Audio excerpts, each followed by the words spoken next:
Fox News Alert, new video coming in from home Syria, where the violence is escalating at this very hour. This as desperate new pleas come out of the country and growing calls for the world to stop the killing. Activists saying at least 7 people killed in reported government strikes in the city of Homs, hundreds more killed over this past week. That's an estimated 6,000 people since the month of March. The U.S. State Department repeatedly saying the U.S. won't intervene. Now several lawmakers here at home, including Senator John McCain, are calling for action. Stephen Yates is the former Deputy Assistant to the Vice President for National Security Affairs. He joins us right now. Stephen, it's good to have you. And that video we were just looking at, fresh in from home Syria, shows all the more why there should be something done to stop the violence there on the streets of Syria. But with diplomacy efforts already failing, what can we expect the United States to do? Well, Kelly, I think it is rightly seen as another big test of what an Obama doctrine of foreign policy is supposed to be. And really one of the tragedies as we've watched these events unfold over the last few years is that oppressors and the oppressed really have big doubts about where we stand as a country in support of freedom movements. Now we see once again people have taken their own lives, put them at risk to throw off an oppressor, and they have no idea whether and how the United States will support them.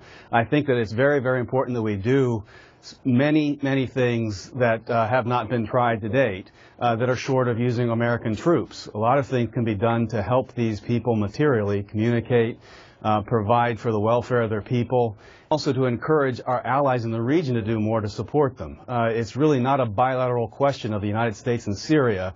As was the case in Libya, unfortunately, we constrain our allies by not being clear about what we seek and encouraging them to materially help these people. Well, Stephen, to your point, Senator John McCain has gone so far as to say that we should actually arm the opposition in Syria, and some other people agree with him. Should we arm Syria? Is that really something the United States should be doing? I wouldn't rule it out personally, but I don't understand why we wouldn't first turn to allies in the region and tell them that we support the right of the people of Syria to seek a better future. And if you see it in your interest as we do ours, we certainly won't impose some kind of a phony embargo upon you the way we did, frankly, with Libya, where we said that a leader must go. We led from behind with a minority of NATO partners, and our State Department inexplicably maintained an arms embargo. We should be clear about empowering friends in the region to move first and leave to another point later down the road whether we need to have our troops involved, which I think should be a last resort. So based on that, you're looking at that Libyan example where the Arab League got together and they were actually part of the plan to take out Muammar Gaddafi and stop Libya from doing its violence. Would that work as it did in Libya, or would Syria be different because of Bashar Assad's relentless attack on his own people? I think there are a lot of analysts who can point to a lot of ways that Syria is very, very different from Libya. But what is definitely true is that our president should be taking a comprehensive approach to American power and making very clear what we seek in this area. It's a region vital to our interests.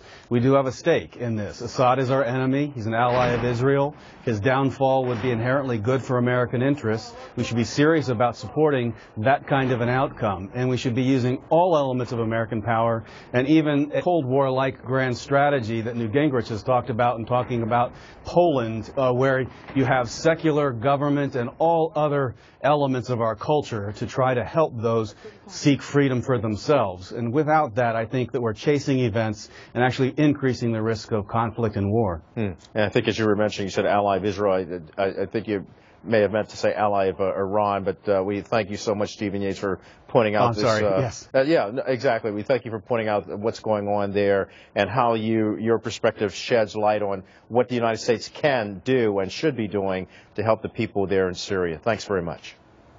Jamie? Thank you. Kelly, thanks.